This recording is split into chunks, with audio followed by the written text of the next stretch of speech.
কালোরাত চ্যানেলের পক্ষ থেকে আরও নতুন একটা গল্প দিলাম। আশা করি তোমাদের ভালো লাগবে।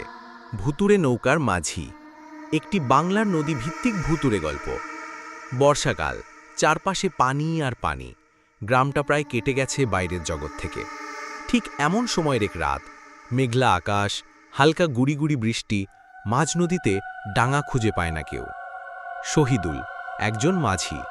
গ্রামের লোকজন বলে ওর নৌকায় উঠলে নাকি কখনো দেরি হয় না।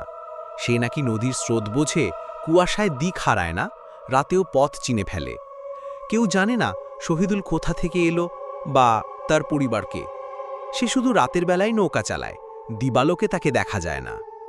এক রাতে মুনিয়া নামে এক কলেজ ছাত্রী গ্রাম থেকে শহরে ফিরছিল। নদীর ঘাটে পৌঁছে দেখে কোনো নৌকা নেই, চারপাশ অন্ধকার, একমাত্র আলোর ঝলক দেখা যায় দূরে একটা নৌকায়। হঠাৎ সেই নৌকাটা ধীরে ধীরে ঘাটে ভেড়ে। এক বৃদ্ধ মাঝি, মাথায় পাগড়ি, চোখে লাল লাল রক্তজল ভরা দৃষ্টি। চলেন মেয়ে, শহর যাবেন তো? নরম গলায় বলে। মুনিয়া একটু কাঁপল, কিন্তু সময়ও কম। উঠে পড়ল নৌকায়। নৌকা চলতে লাগলো অস্বাভাবিক গতিতে, যেন বাতাস ঠেলে যাচ্ছে না, বরং বাতাসকে চিলে পথ করে নিচ্ছে।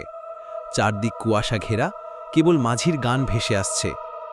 জলের নিচে ডুবে গেছে প্রাণ, যায় না ফেরায় কেউ সেখান। হঠাৎ মুনিয়া বুঝতে পারে নদীর স্বাভাবিক পথ নয়, নৌকাটা যাচ্ছে এক অচেনা দিকে। চারদিক অন্ধকার, আর মাঝি থমথমে। এই মাঝি, আপনি কোথায় নিয়ে যাচ্ছেন?